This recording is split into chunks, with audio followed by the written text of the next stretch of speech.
Okay, so for all of you that are joining today, we are in the Ultimate Real Estate Success Coaching Program. This is into the Facebook group. We've also got a number of students online who are joining us. I will switch that sound off so there won't be any distractions. And today is, we're coming on a little bit earlier. There is a reason for we're coming on a bit earlier. It is lunchtime, it is Friday, and it is the I Love Real Estate Success Story. And today we have students who've been in the community for quite a while now. Haven't heard from them for a while, and I'm hanging out. I absolutely cannot wait to find out what they've been up to, because when they first came on, they shared their story on stage with Dymphna a number of years ago, and I know that they've gone on to do some really quite amazing things from an investor side of things, but also they've done some quite amazing things from a human and a heartfelt side of things as well, which I'm really looking forward to. So for those of you who don't know, this is the success story. We do these every week into the community, and we have a bit of a selection of like who is doing what within the community to share, so that you can get a little bit of an insight and a little bit of motivation and inspiration, whatever it may be, so you can get out there and really do some similar things to change your life and your situation as well.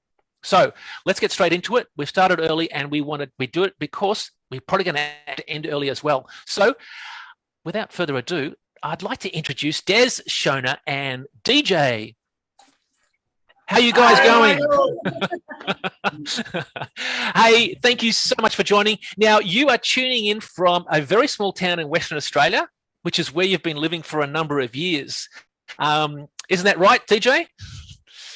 Yeah, absolutely. I think we've been here 10 years now, which is about the same time that we've been in the I Love Real Estate program. Wow. Okay. And now I've got to say there's a bit of an interesting story when you actually joined as well. And I think maybe Shona or Des, do you want to share a little bit about how you got in? Because you were working in Victoria before, and then you left, you were traveling over to Perth. Was that right? When you guys first started? Correct.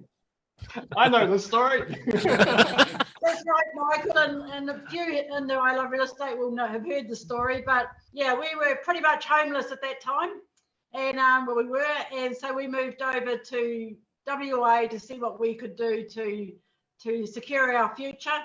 And our son DJ attended I Love Real Estate for us because we couldn't make the meeting, and he all the way through kept trying to ring us across the Nullarbor saying, you should be here, you should be here.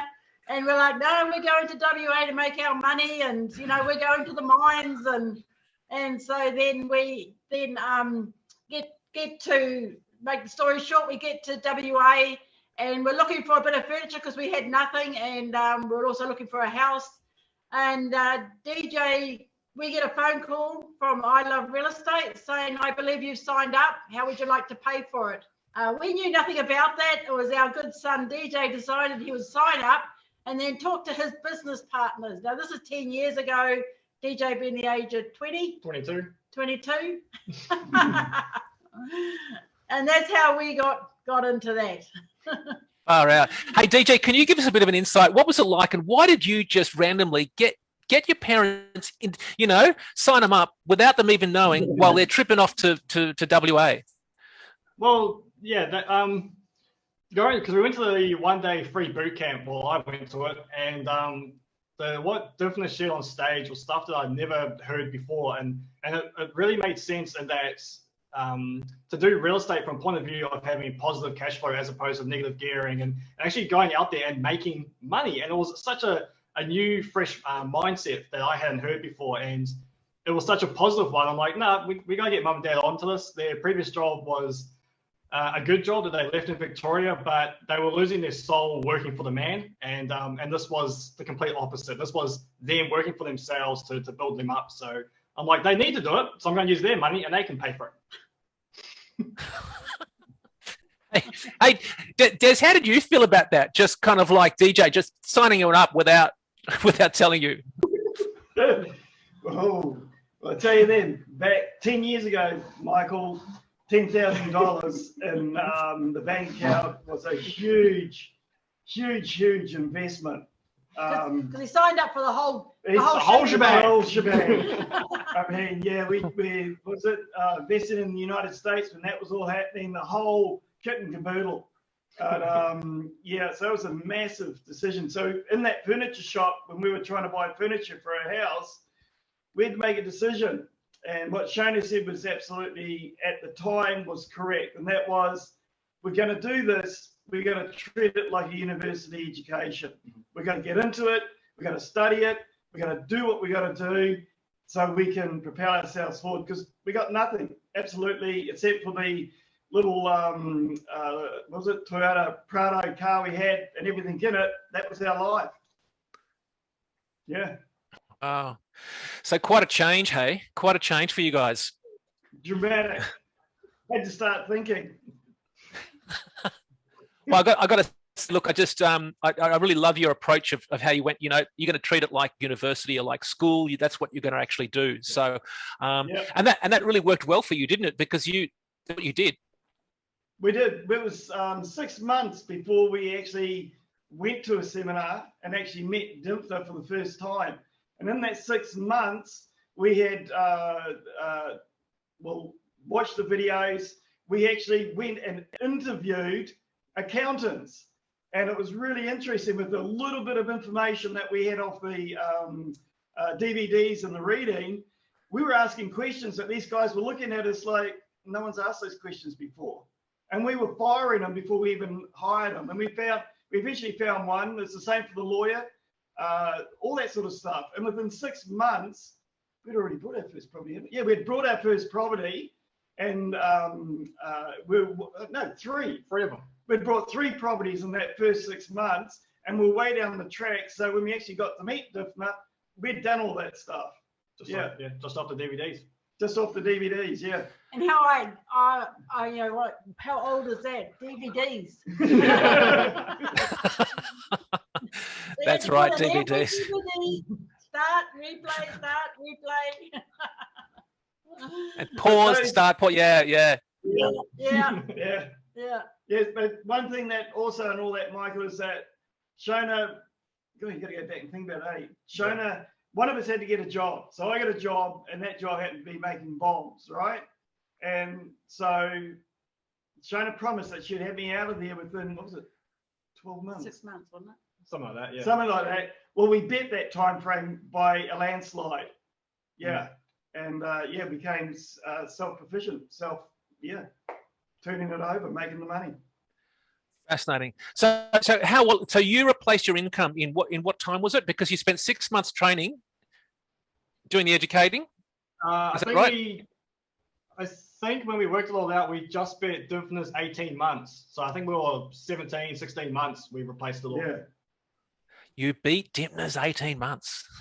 Yeah. Because I remember there wasn't many who had done it at that time. So yeah, because I remember the first time we met Dymphna at that one day conference in Perth, she was just blown away that within the 6 months of never meeting anyone to stop the DVDs, we'd just done everything. We'd just done it, 3 properties in and just moving forward. But then what was it, the first 18 months, that was, there was at least 7 or 8 properties, something like that, wasn't it? 5. 5. Yeah. It was 5 properties we had done in that 18 months. Wow. And did that give you like about 100K in passive income from those 5 properties? 10 years ago, your income wasn't actually 100K. It was a little bit less. Okay. I actually asked Michael, we're 10 years old, and trying to just remember those figures is a bit hard. Yeah. Okay. Yeah. Wow. Okay, cool. So when you got into the training, was it just like, because you're just not experiencing the actual live events and so forth, the first event that you went to was the Ultimate Boot Camp? Was that right? Yeah. Yep. Yeah, in Perth. In Perth, yeah, awesome. Did you go to any other boot camps at all, or was that because you joined the full program, which was Quantum? There's a lot of events. A lot of them, not a lot of them were on the Western Australian side. So you went to the Ultimate Boot Camp. Was there any other boot camps that you went along to? Did you travel across to? After that one, we did travel to some over east, but initially there was nothing, as you say, we joined up, and then there wasn't one till 6 months after we joined up. So we just lived off the DVDs and of that way. I don't even know, did they have the community then? Community was very fresh at that point. It was just the forum on the website. And so asking a few questions in there, getting to know Michael and Sarah, the coaches, got a bit of information off them. Just phone calls, never actually met them till the boot camp.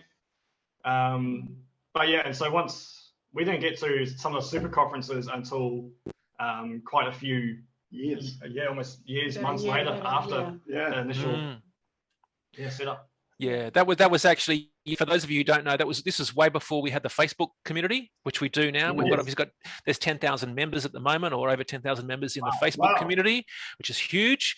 It's super interactive. There's a lot of stuff going on. This was before this didn't exist. So the members only forum, that was the only place you had that interaction, other than attending the boot camps.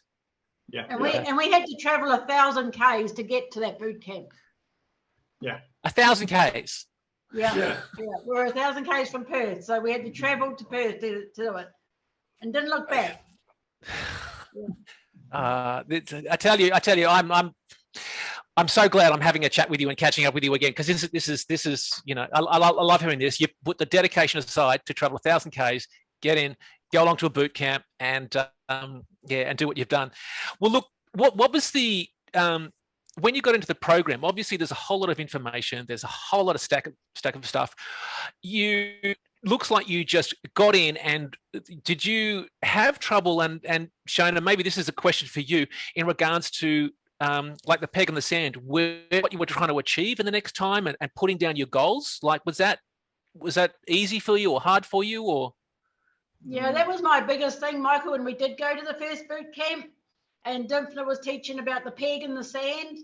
And honestly, where we were at, we were down and out. And so, she's saying, where do you think you will be in a year? Where do you think you'll be in, 2, 3, 5 years? I couldn't do it. I just couldn't dream that far, or even think out my little box that I was in at that time. And I just couldn't do it.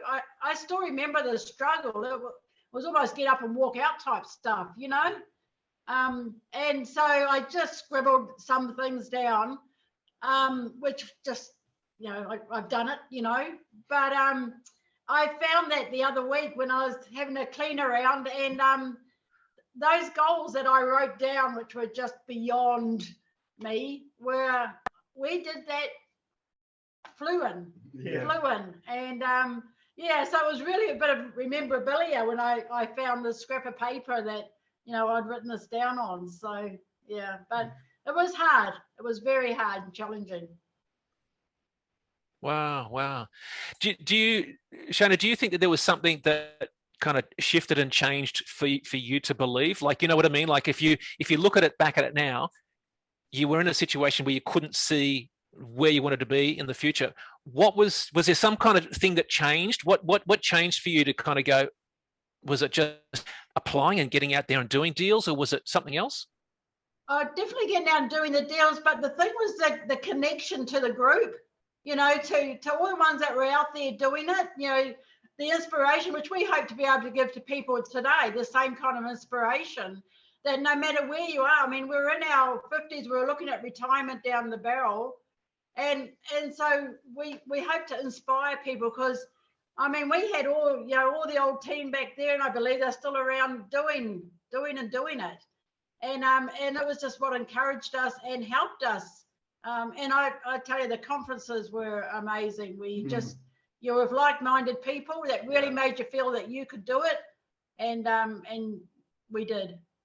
Yeah, they believed in you. Because Jason and Amy was a big one for you. Listening to their story about how they went all the way out to Woodville and had the wrong paintbrush painting the house and all that, and the deals they did to get into a Sydney suburbs, that was a huge one for you to this can be done sort of thing. Yeah. That story. Yeah. And now when we look at Jason and Amy, we're like, wow. We're still like, whoa. Awesome. It is those success stories. We hear that so often, and it is that community. Amazing being in a space where everyone's kind of aligned with what they're wanting to accomplish. They want to go out. They want to be more successful. Yeah. It really does. You know, kind of strong. Hey, Des, how did you find getting into the group and the community? Was this like different to you? Was it easy for you to get into the community, or was it challenging? Or the hardest thing was for us. Oh, was he? Sorry. Yeah. Oh, yeah. Sorry, Shona. Yeah, Des, if you want to. Missed the Des part. It was hard, straight up. Trust, big word. Trust. Learning to trust what these people were saying. Learning to allow them to massage my financial future without having anything to do with it. That makes sense. You know what I mean? They had a hand on my bank account, but they didn't have a hand on my bank account. What I mean by that is that learning to trust what they were saying, that would enhance, you know, my future. Learning to trust this woman with this weird vocal cords that she knew what she was talking about. You know, trust was a big word. And once that was established, and that was through listening, opening the mind and allowing myself to listen, allowing my mind and my heart to open up. Then it started to perpetuate. It just started to roll and started to move forward. And that's when it really took off. Is that, trust. Four-letter word, but a huge stake in life. Wow.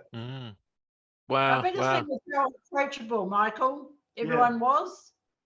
You know, that was our biggest thing. Like we'd been to seminars before for other things, and you never met the person that talked on stage. And here's Dymphna at the door when you first walked in, greeting us. And then we walked past and said, hey, that's Dymphna. Because we just didn't expect to see Dymphna at the door greeting everybody, you know? Yeah. And so that was the biggest first step to us. And Des joking about Dymphna's vocal cords, he really fell in love with Dymphna. and her vocal cords, yes. She was a bit different than the army instructions that he used to have to listen to. Okay. But she has that directness. She doesn't mince her words. Yeah. Absolutely. Yeah. Awesome. So, hey, DJ, can I ask, when obviously, you know, Des and Shona, your parents are going through this and they're going through this change, what was it like for you? Kind of like you're the one that's been responsible. You've kind of gone, guys, need to get into this program. And then they're now taking it on board like a university. What was that like for you, kind of seeing what your parents were doing? It was really fun because me and my wife ended up moving with them to WA. And so we live just down the road effectively. So didn't have enough money for a car, so I'd push bike to their place, and 9 o'clock every morning we'll start the DVD, and we would sit there and just absorb all the information, and you go through setting up a trust and asset protection first, and so okay, let's go find an accountant who can help us, and so we went to the accountants and did that, and next step was find a lawyer who can do all their side of the job. So then go out, find a lawyer, ask the questions. It was really, really fun, and we took a very analytical approach to it, and so we learnt so much in that first 6 months. And so when they finally went out and brought the first deal, which the first deal was 3 houses, it was a real kind of relief moment for me that it all worked out, especially when the refinancing came in and it worked. So it was good. But then from there, they kept getting more offers and more houses thrown at them in this small little community that we were moving in. So they decided to move the 1,000 kilometers from Perth out to this little town. And me, my wife, and 2 young kids were like, nah, I'll stay in the city, thanks. And so I kind of stayed back in the city and just spent that time researching different kinds of deals, picking a suburb and doing the grid analysis and just kind of furthering my education because I didn't have the funds to go out and work with anything at that point until, situation changed and we ended up getting job offers in the small little community. So I was like, okay, we'll move to the small little town as well. Awesome, because you've really made that place really your home, haven't you? This small town, 1,000 k's away from Perth. Can you give us a bit of an insight into some of the deals that you've done there? Like, are there some that are just easy to share that you know of? My one's easy to share. Pretty much, the reason we moved to Woodville was because housing was cheap. And it's a lot easier to get into. Obviously, it was all new systems, all new learning, so we wanted to keep that risk profile low. And so having a low buy-in point was a big point of that. For me and my wife, we got offered a house in town for $35,000. And that included a 3-bedroom little transportable home and an empty block next door to it. So we put I'm remembering, don't quote me on figures. I think we put about 20K into it, just under, and then we walked away with a 70,000 revaluation. So, the numbers are low, but the turnaround of the profit gap was huge for us being in our early 20s. You also got to remember that the rents that we get are very substantial. They're not small. They're good rents. Yeah, because it's a small community and there's a huge demand for housing. Demanding out here for both local and for companies that they need housing. They need to put their people somewhere, and so the rents are very nice.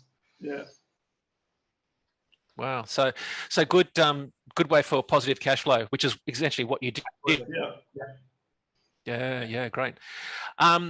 So Shona, have you got another deal that you'd like to share that you've done there, whether it be at a recent one or a my biggest exciting deal that we've done here, Michael, is we have quite a few elderly in town, and there's quite a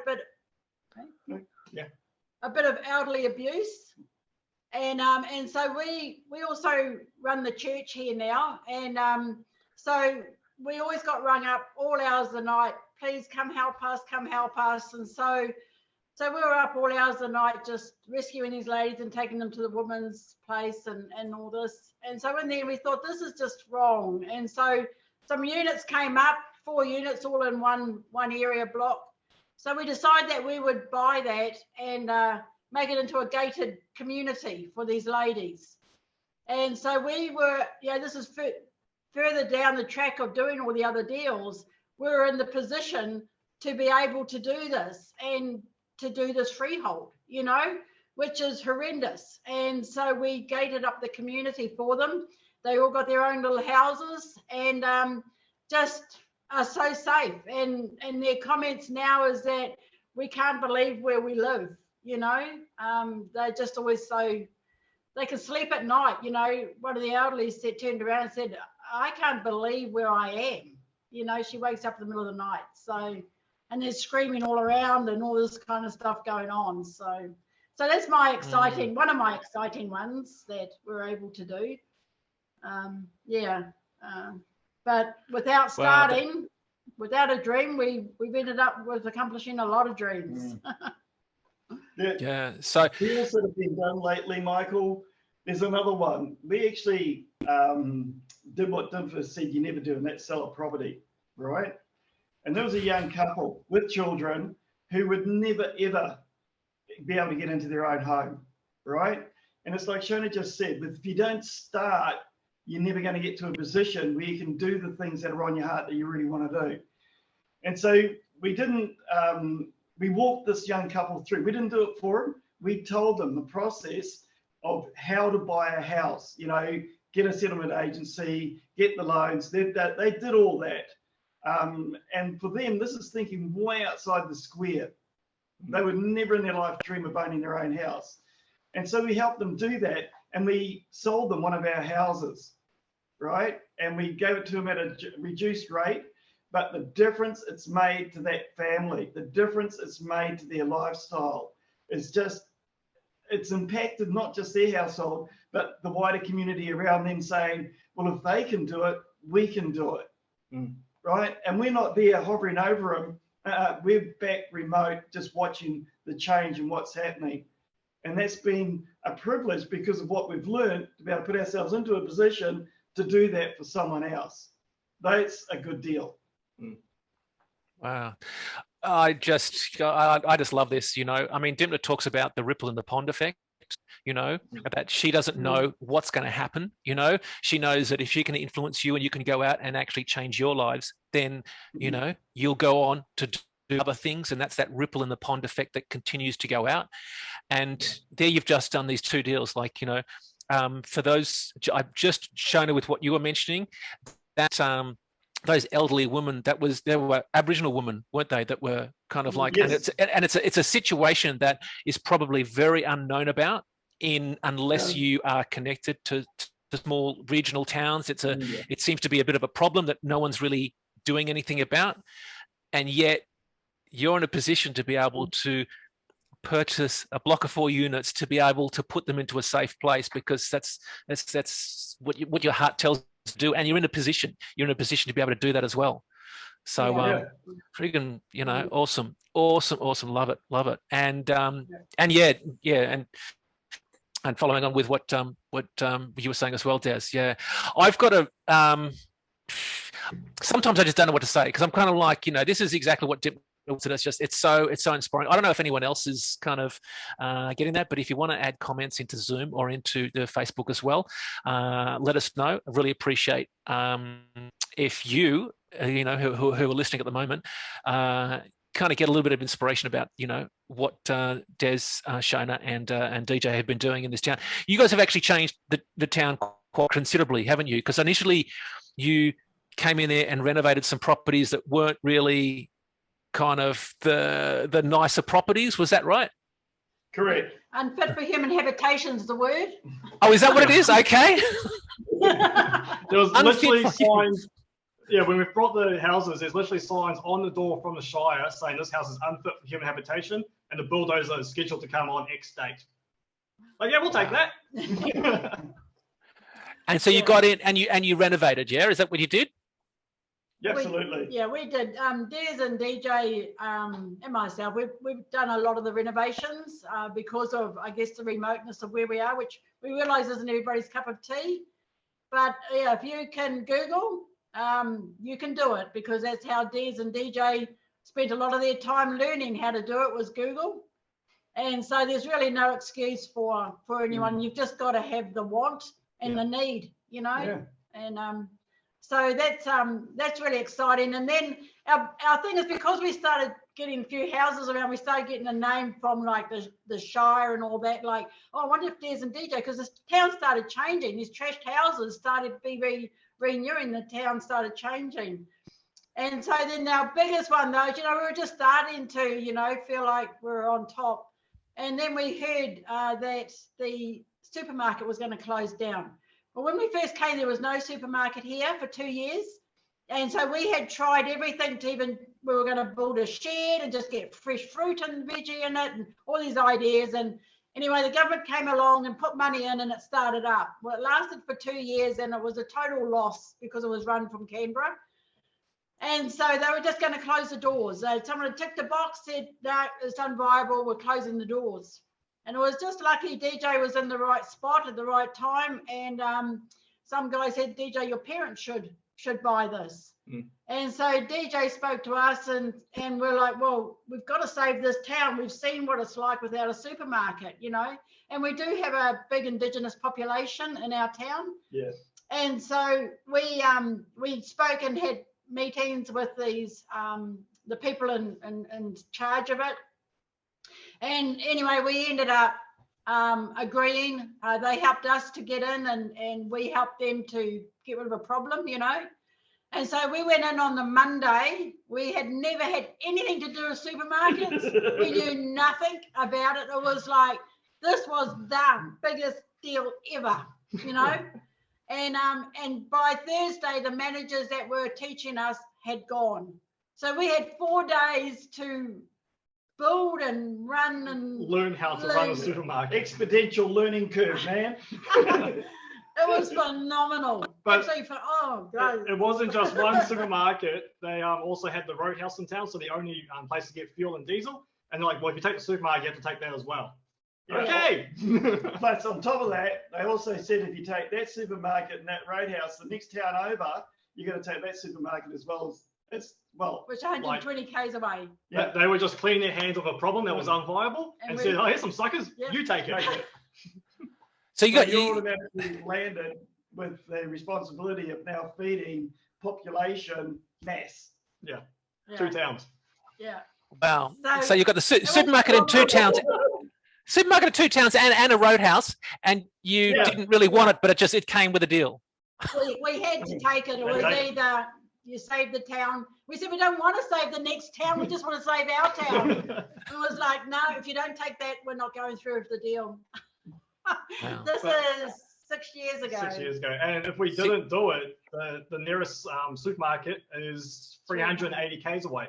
So you think of all the local indigenous who can't get around, you think of all the elderlies who can't get around, they were just left with no food, no fuel, no supplies.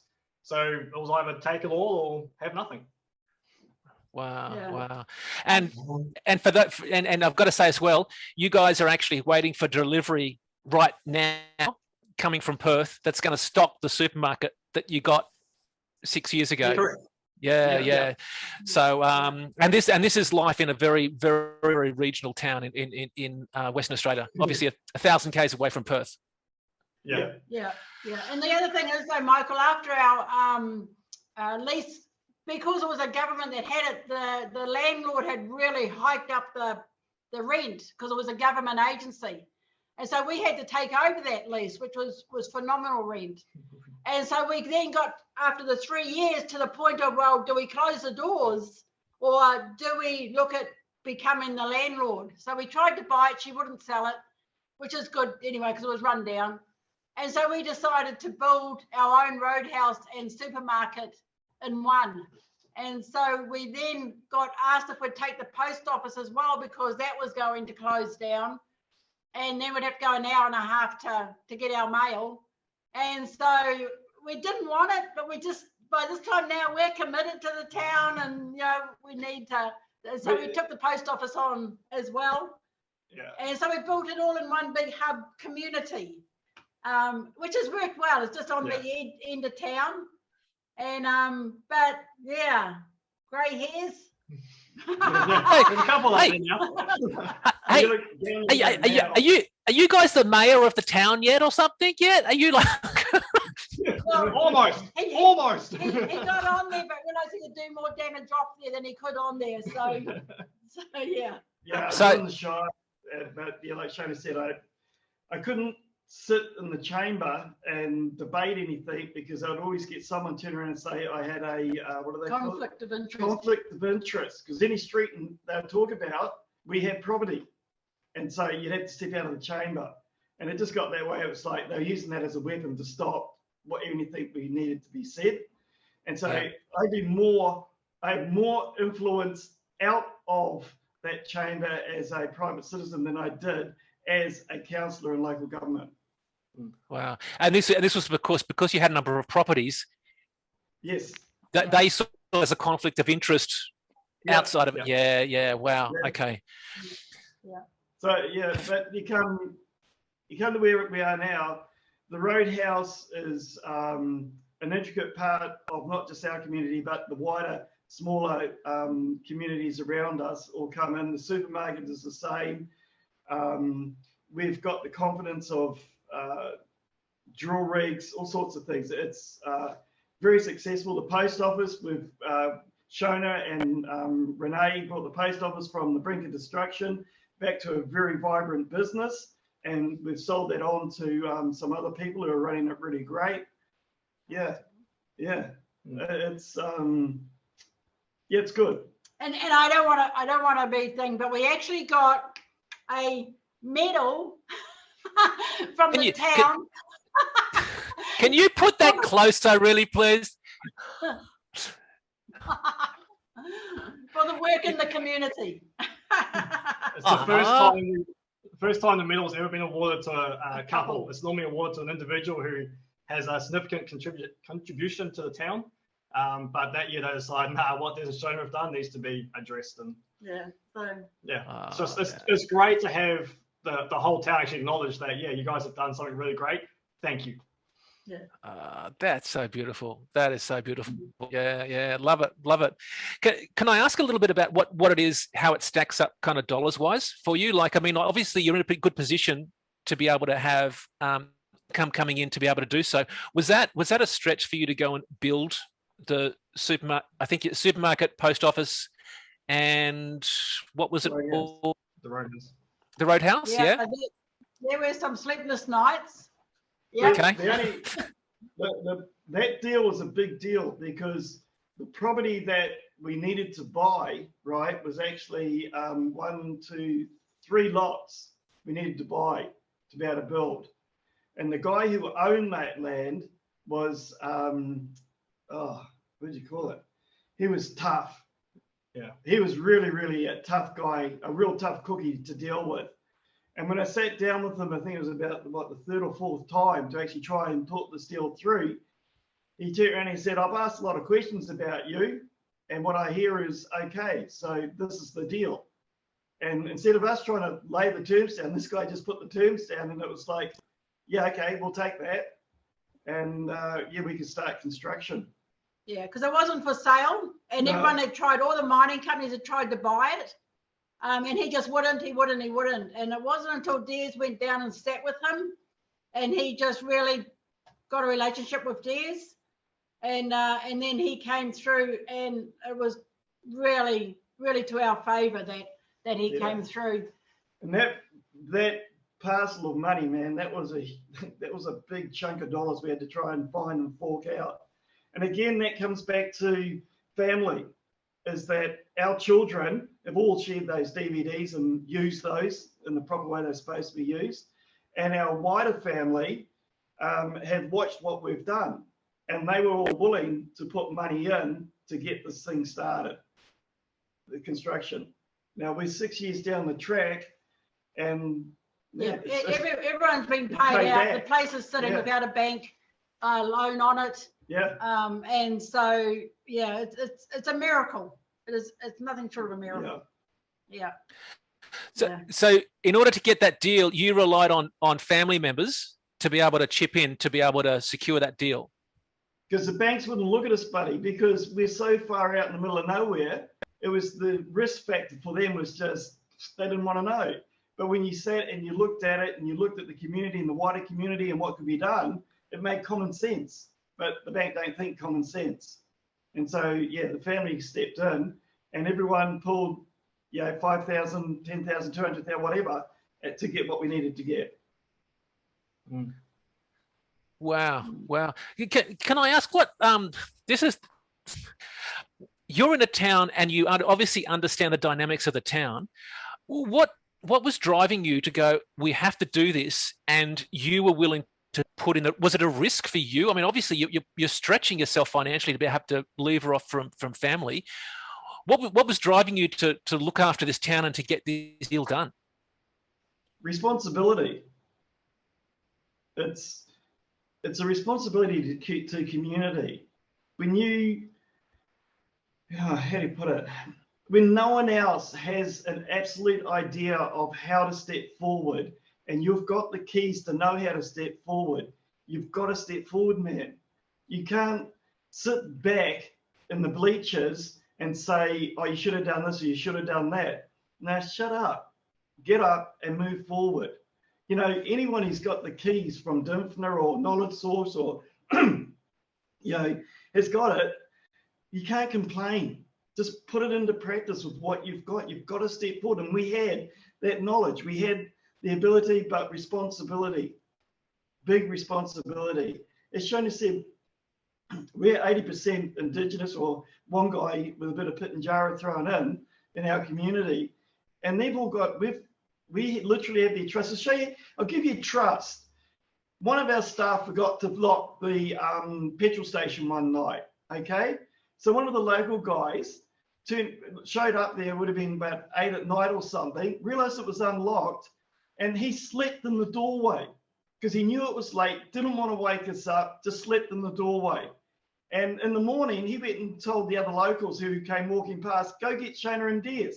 And so one of them came up and knocked on our door and told us what the story is. We got down there and this man had slept in the doorway all night so no one would touch anything. That's trust of the community. So how can you let them down? You've got to go do what's got to get done right. bringing tears to my eyes, you guys. Far out. Oh man, that's just this is passionate about it. We're very passionate. We're yeah, very clearly. passionate. No, that's so lovely. Far out. You guys are awesome. So I'm going to jump in because I'm sure a lot of people have picked up on already. Is that a lot of our deals now are not monetary based. We don't do deals because of money. We did our first, 5-6 houses to build that base, and it works so well. We turned our attention to people, and we turned our attention to connection. So yes, we are avoiding the question of dollars because it doesn't matter. The lives and the hearts that we have touched and we have helped through is far more valuable than any dollar figure that you can pull in that supermarket today. Yeah. I get it. Understand. Totally. Yeah. So Awesome. I know that. Well, you get to a point where you're just beyond it, and people are more important than cash. To help a life, and to know that that old lady's going to wake up alive and not die in the night because her granddaughter threw a rock at her. You forget about how much life is worth. A dollar figure on life. Awesome. Okay, now I'm not too sure what to say now. I'm stumped. So you've really kind of like become really stable within that community. Is that something that's going to continue forward? And obviously the community love you for it and they respect you, and obviously you've gained their trust. How does that make you feel knowing that you're kind of influencing a town like that and in this way? Maybe Shona, I don't know if you want to say something about that. It's a hard one because we are getting older, and so we're at a crossroads now that money's not a problem for us anymore. And as DJ says, some deals are like, that's a dumb business deal. You're putting that one, you're not even charging rent. It's so we're beyond, as we say, the reality of business deals. Good deals. But there's going to come a time where we do need to.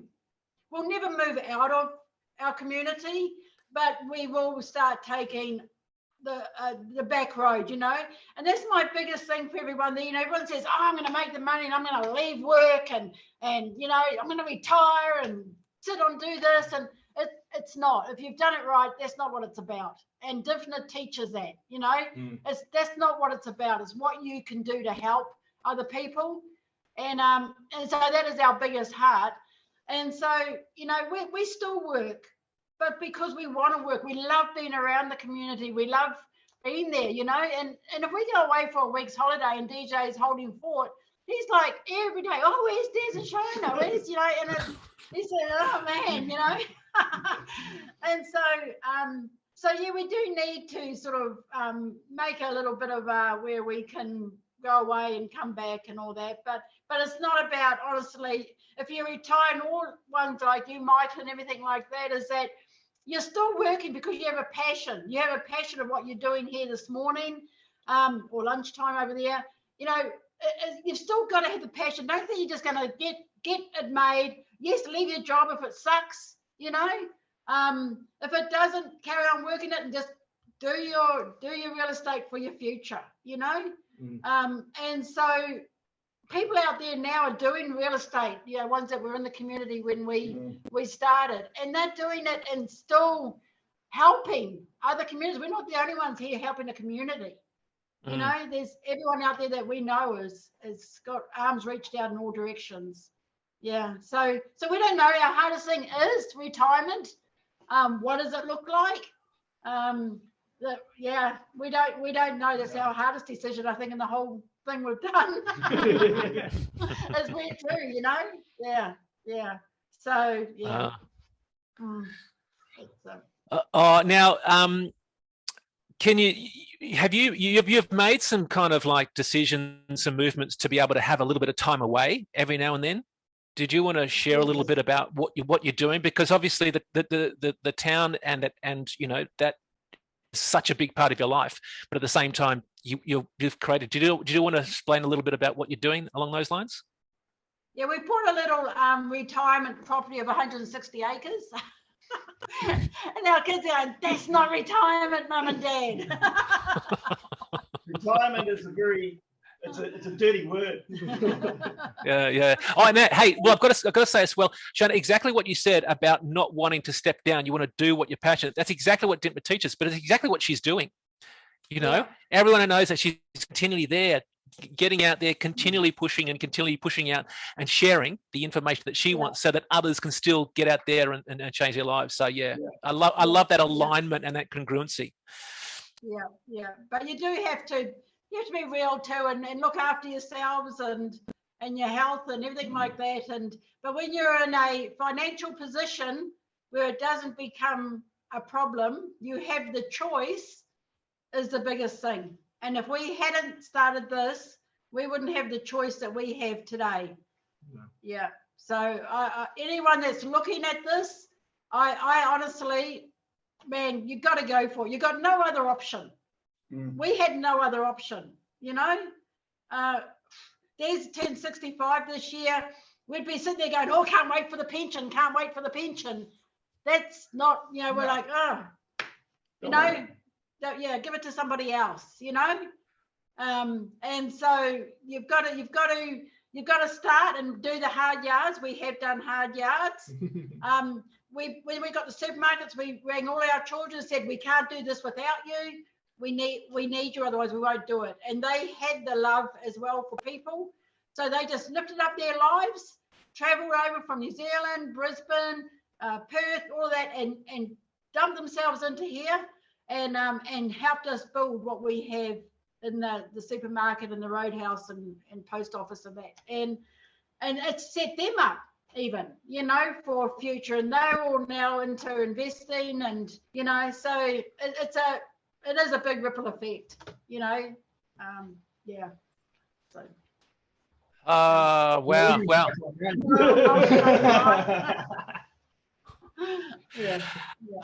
Hey, now there was one other story, I think, that Shona, that you mentioned to me the other day about when something happened in the town and a couple of places got burnt down. Did you want to share a little bit about that? Yeah, because you've got a few houses in town, you're pretty high on the list. But we had one gentleman in town, I wouldn't say gentleman, but somebody in town that was blasted off his family, so he decided he'd light a few fires around town. It was, for a little town, it was a horrific night. Oh. And all you're just there for the police, and then you hear there's another fire. And we'd seen the first one, so we shot down and to do it, and the police arrived and they said, we've just been down at another house down there. We've got a policeman down there with the hose trying to put out, and we're like, that's our house, So we shot off down there because the fire brigade arrived there, but one fire engine, one and a bit. We're a small community. Yeah. It's all volunteer firefighters, and there's only 2 on staff. So we managed to get down to one of our houses and get the hose and all that and put it out. Luckily, it had damage, but repairable damage. And then we thought, gee, for an arsonist, what better place than the gas station? So we took off down to the petrol station to check that he wasn't there, because he was still running. It was just fire. Now there's one down there. Now there's one down there. It was horrific. And as soon as we got down there, DJ's wife rang us and said, quick, other house has gone up, which was our church at that time. By the time we got there, she was ablaze, and there was no. So Des and DJ with their jandals on, thongs on, they're fighting with the fire engines, fighting this fire. But we totally lost it. And we had a homeless guy living in it. And so because he wasn't paying rent, we couldn't get insurance for it. And so we lost the whole building. And then we have now, this is our last goal really, I think, is to raise this building back up, which these guys are doing now, building it back up to make the church again. It's just another real lesson in life. everyone's looked at this building and gone, Des, you need to bulldoze it. And it's like, nah, it's got good bones. We'll resurrect this. And so everybody's watching us resurrect. You know, the phoenix is going to rise again, and we'll rebuild this. We've got all the materials to do it, and we'll just build it and then give it to the community. Yeah. Yeah. So, Yeah. so Guys, it's just, I love you guys. Like, seriously. You know, you guys are going through that, and then suddenly you still got the heart to be able to go, no, we're going to rebuild for the community. Oh man, you know, far out. Well, the community, it's the, you know, Michael, when you really get to understand, and yet, like, you know, we go way up into the lands and all this sort of carry out and places, and you understand the people, the heart of the people. And this is where, if we were doing a 9 to 5, we can do the things that we do within the community, but we're not, because of a woman standing on stage and saying, this is my experience, go use it. We've got what we've got to be able to do what we do. The community has a heart, and it needs something to hang its hat on. This building, when it's rebuilt, will be, you know, the new church for this town, but it's something they all hang their hat on. It's a stable thing that they all see, and they take strength from it, they take heart from it. And it's amazing how many of them, Christian, non-Christian, people who just look at it and go, Des, we need something to hang a hat on. We'll give it to them. If it helps them to get out of bed, so be it, man. Let's go for it. Let's move on. Yeah. Oh, wow. Your lives have changed. Like were you like this? Were you like this all the time? Like, you know what, you know, like how, when you first arrived, you know, Shona, you were saying, oh, you're having trouble kind of getting to the sand. Now you are kind of prominent within this community. You're doing things that just no one else is doing. No one else has whether it be just the resources, the inspiration, the courage, the responsibility, whatever it is to do. You're doing all of that. Were you always like this, or how have things changed? Like for you to now be in that position, you know, because the thing I love about this is that you've taken Dymphna's training on board. You've changed your own situation, and then you've gone, you know what, I'm going to outflow and I'm going to help others and do that. And it's just an awesome thing. And I want to know, you change, your lives are different now. Were they always like this? And are you fulfilling what you always wanted to do? Or Shona? DJ, go for it. Mum and Dad, they've always had a heart, and they've always had a passion to help other people. And they'll find a group of individuals who slip by the wayside, a group of people who don't get help from government, who don't get help from other groups already, and they will try and fill that niche. Until we did the whole Dymphna thing, we never had the financial means to fully engage. And so we would help people where we could, like, so growing up with these two, and they would spearhead great ideas, great buildings, great plans, but the financial backing to see it all the way through was always lacking. But learning from Dymphna, who has a similar philosophy, the same idea of, I want to help people, but to help people, you need to build your foundation and your rock first. And so we came to this community, it helped us build our rock. And because it helped us to do that, it's only fair that we give back to it. And now we have a financial means to actually fulfill those goals all the way through. And so for me, watching them, it was fantastic to finally see ideas come up, and then a couple of months later, that idea is done. You know, growing up, it was like, hey, this would be cool, and so we'll get a little bit down the track, but it fizzled out because, you know, we're relying on the corporate backer or relying on the council to jump in and help us with whatever it was. But now they can do it on their own back, and they can do it how they want and how their vision initially was. It stays true to that vision.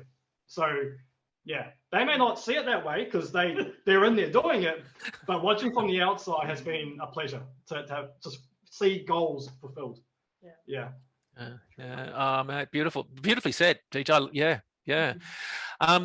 So can I ask maybe how your lives have changed individually, and maybe Des, did you want to start with that? Or Shona, do you want to just like go, okay, how is your life different now to when you first kind of came into the community?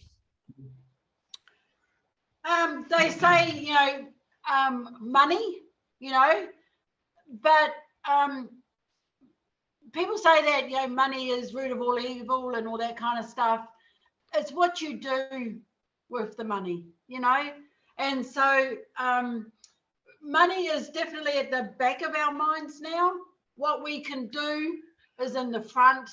And so that's a big change. It's like a freedom in me that if I want to buy Mary a dress down there or whatever, I can just do it, And so this is freedom. So it's not saying, oh, yes, I've got this money, because that's wrong. That is the root of all evil, But to actually be able to have the freedom to do what you want for who you want is a big change for me.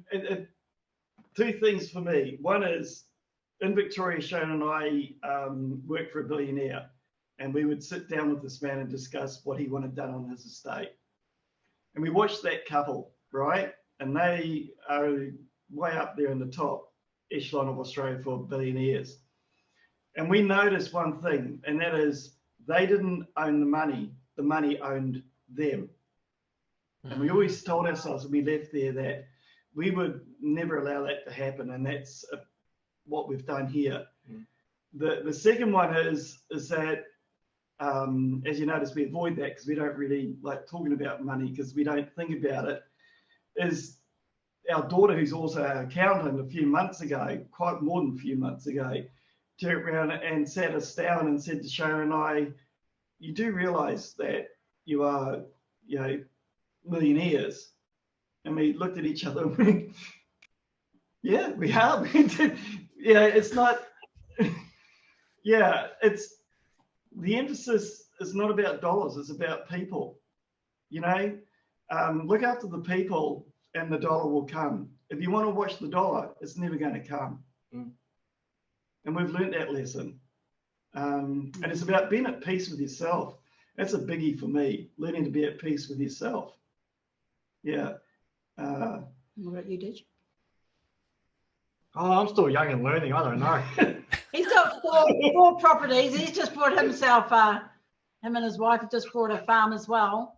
Luckily next door to us, so that extends on vision again of what we could do. Hey, Shona, what's that like as a parent, knowing that you've passed this on to your son and he's going out there and doing that? What's that like for you? It's a real moment of pride and proud. Yeah, I am. I mean, I have said to him, thank you, DJ, for taking that risk for us. It was a risk, but yeah, definitely, we've never looked back on it. And I just, we're raising up people in this town and all that, and DJ's got such a passion as well. I'm going to put a plug here for him, is that he brings even the old cars out of the bush, and he saves the old cars out of the bush because they mean so much to him, And so he has his own little YouTube going on of Automotive Carnage, and he just to hear the passion, and everyone says to him on there, oh man, we just love your heart, And so it just ripples out and ripples out. Yeah, so that's the story. Thanks, Cool. And DJ, did you want to add anything to how your life has changed? Is that all good, or? Because obviously we started this when I was 22, so young and I know everything. No, you don't. And yeah, I'm glad that I'm not in this millennial generation that blames. And I get so annoyed by people my age and younger who turn around to people this age and say it's all your fault that the economy is going bad. No, it's your fault. Get out there, go do something about it. You have, you're in control of your own life. Don't blame other people for your situation. And I feel I'll probably be in that mentality if I didn't have the training from Dymphna and all of you guys from Knowledge Source. that the world owes me everything. No, I owe the world because, you know, it's providing a place for us to live. It's providing everything we need. So I need to give back to that. And, you know, whether it be through helping people, whether it be through growing an extra tree in the backyard, it's just, yeah, that's my different mentality now is, yeah, it's not just about me. It's, you know, I got to use my abilities to help other people as well. So lovely. Yeah, no, lovely. Hey, now look, I know you guys are you're actually expecting a truck very soon, and I'm not too sure how much time you've got. There's one last thing, and that is, what advice would you give to someone who's just joined up? They're like, hey, just joining up, or someone who's maybe thinking about joining the community.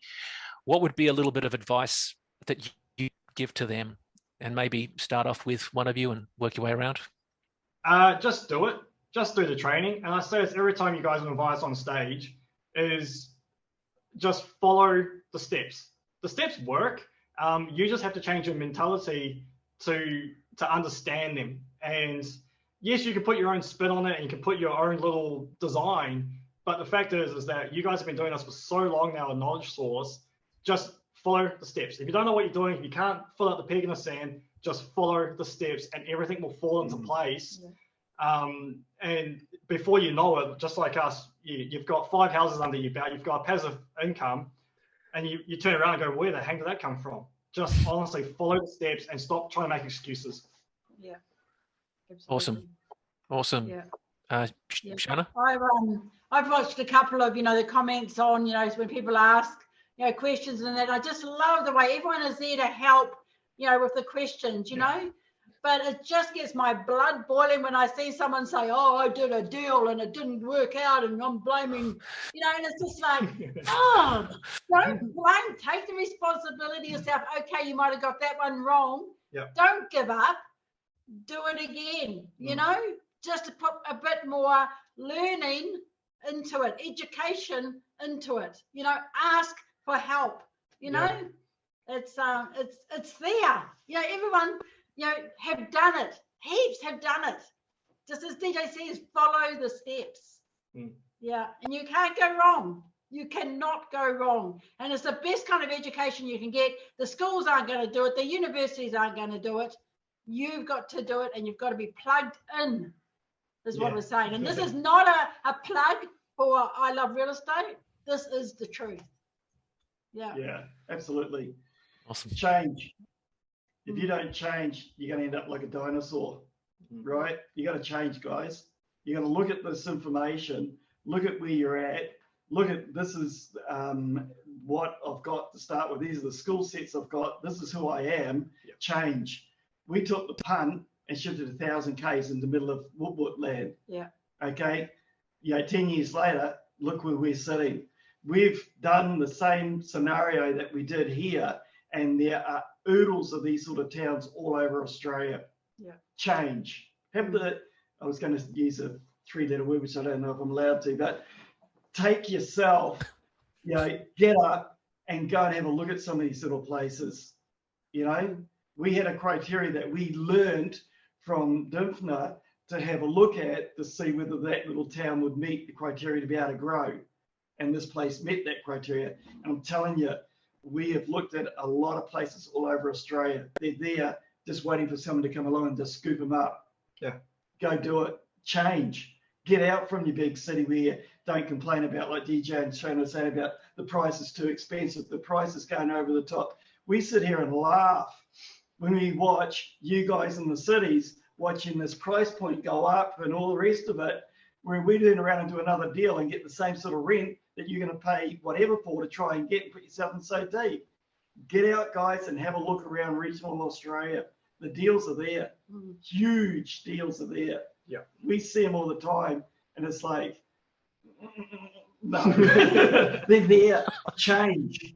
Have guts to get up and go and have a look. You'll be amazed what you find outside this city mentality. And it's a lovely lifestyle. Oh yeah, absolutely.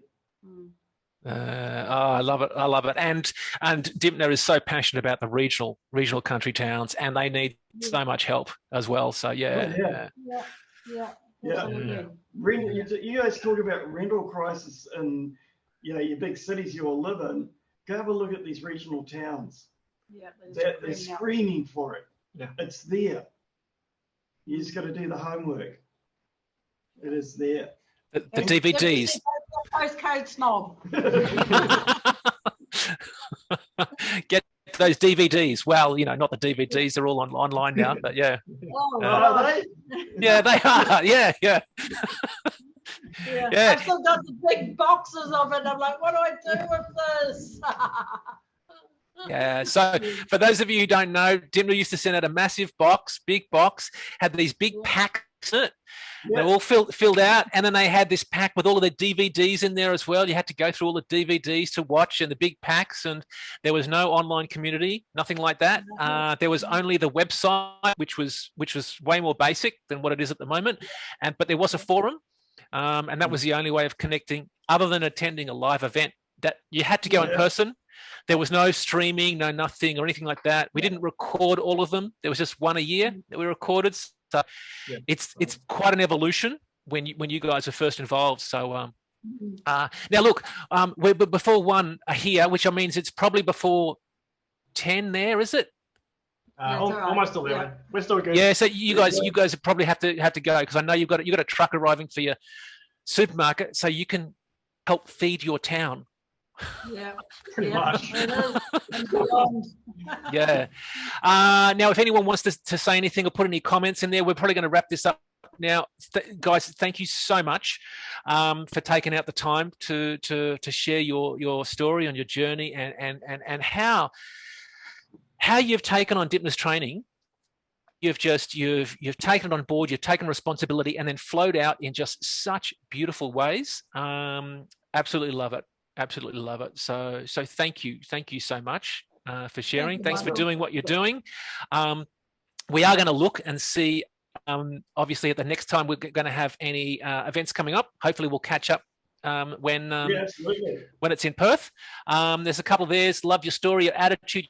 What a testament. Bless this family. Thank you for sharing. Another one, amazing. Well done, guys. Congratulations. Thanks. Amazing as well. Beautiful, heartfelt story. Thank you for sharing as well. So there's a lot of comments coming through as well. So thank you. I love it. Someone's put their deal in there, and it's great. They've got to regional New South Wales and just got it done. It's fantastic. Oh yes, that's right. A little bit further up. Now I just love hearing about people, especially young people my age, just buying a house for themselves even. And it's so great. Just a little bit of success. It's so awesome to hear about. Yeah, that's what we're talking about. Yeah, get out of the regional towns, guys. They're there. DJ, just out of interest, how do you find? Do you have a lot of like friends your age that are you kind of getting onto them, or do you kind of like, are you helping them get into property, or how is that? Unfortunately, where we live, the community, there is a lack of people my generation, my age, and so your mindset. Yeah, and especially my mindset. There's still a small town mentality a little bit with my generation, and especially entitlement as well. And so I don't actually get along with a lot of people because they're blaming. And that's why I love going to the seminars and the boot camps, because now I get to meet so many people from all age groups, all just loving life and getting out there and doing something with their life, whether it's property or, I won't say shares, or, cars or whatever, just get out there and enjoy life. And so I don't have a close-knit group. We've got the Facebook group, jump on there and have a chat every now and then. But yeah, sometimes it does get a bit hard to have a mentality where you want to improve your life, improve other people's life, and there's not too many people sharing that idea. I'd rather sit in the pub and get drunk. Yeah, understand. Wow. So yeah, you do become a bit of a stuck-out nail sometimes, and but it's worth it. I'm great. I'm happy with myself. I'm happy with my family, and yeah, I don't care what any people say. Awesome. Anything else that you guys wanted to mention at all?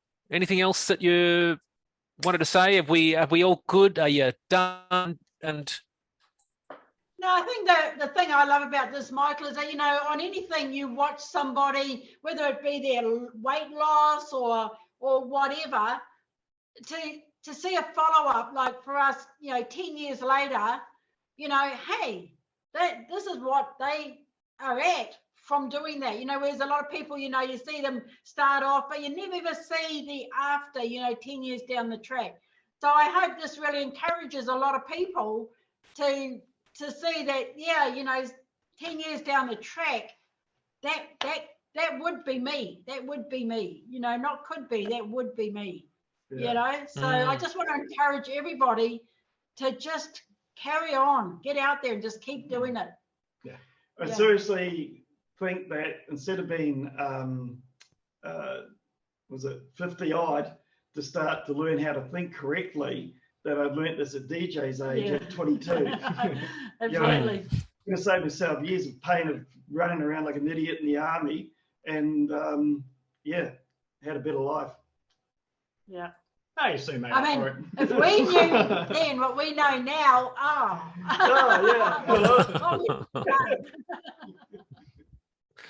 So again, all this boils down for us for one thing, Michael, and that's another big thank you to Dymphna. Yeah, to all you. All your team, yeah, absolutely. Yeah, it's a real heartfelt thank you, because you talk about that ripple effect. We come back to that same point every time, is that without that knowledge, you guys have touched people you don't even know. Yeah. And that's a blessing. Yeah, absolutely. It's an honor to be a part of of being in this process as well, and to have known you guys and to you know, kind of sharing, you know, portions of your journey, what you've shared as well. It's just and I will ensure that this gets you know, forwarded to Dymphna so she can see it as well. So and maybe we could see if we can get someone to come over and even, you know, catch up with you. In your town. Seeing is believing. Seeing is believing. Yeah. Yeah. Come into the desert, man. Come and see what it's really about. Come and get some red dust in your fingers. Okay. Right, leave it with me. We'll see what we can do. But I'd love to. Yeah, that'd be awesome. Des, Shona and DJ, look, thank you so much once again. You're super inspirational. You've done some amazing things. You're clearly loved and well respected in your community. To get the first award as well from the community as well, absolutely love it.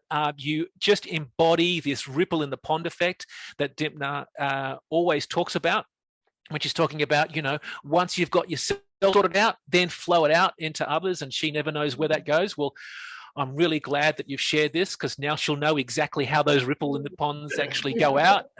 It's all her fault. Yeah. It's all her fault. We'll blame Dymphna, shall we, for this? Yeah. So and that's it's what she always kind of described, So look, thank you. Do well, and ideally, maybe we can catch up, you know, at the boot camp coming up, and maybe I'll see if we can get someone to come up and to you know, catch up with you, you know. Sounds good. In your town. Bit of a journey into the desert. That'd be I'd love to show you. Yeah. Awesome. And for everyone joining, thank you so much. So we're going to have to wrap up this one. I know that it's this has been a little bit different. We had to start earlier, but this is a really beautiful story. So this story and this recording is now onto the Ultimate Facebook group. You can review that at any point in time, and they get edited and go up onto the members only website. So this is the I Love Real Estate Success Story show, and as you can clearly see, this is another amazing story to add, and I've just loved sharing this, and once again, thanks to Des, Shona and DJ. Thank you, Michael. Much appreciated. We're going to end off there. Have a fantastic afternoon. Have a great weekend and all that kind of stuff. We will see everyone online, and take care. All the best, hey? And be inspired to get out there and take responsibility and do those things you've always wanted to do, hey? Absolutely. All right. End off there. See everyone later. Bye.